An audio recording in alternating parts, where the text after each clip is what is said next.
the story has to come first. You know, it's not about an agenda. But of course, because of who I am and where I've grown up in South Africa, and I see this with a lot of genre writers in South Africa, is that we're very interested in social issues. And I think it's just a natural part of growing up here and being aware of it. You can't live in your completely isolated space bubble. You have to engage with the rest of the world, and you have to see what's going on around you. And so femicide and crime and poverty and segregation and all of that came through, and that it leaks through me. And it's definitely a feminist book, but I didn't do anything specifically to be like, well, this is here because of feminism. But I was interested in women's issues, and specifically how the 20th century has changed life for women.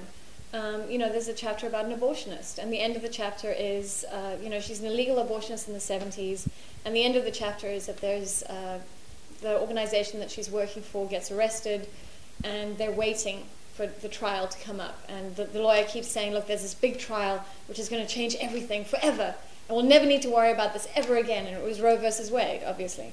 But at the same time I was writing the book, it was during the American elections, and there was all that craziness from the Republicans about, well, if it's legitimate rape, the woman won't get pregnant, the womb knows.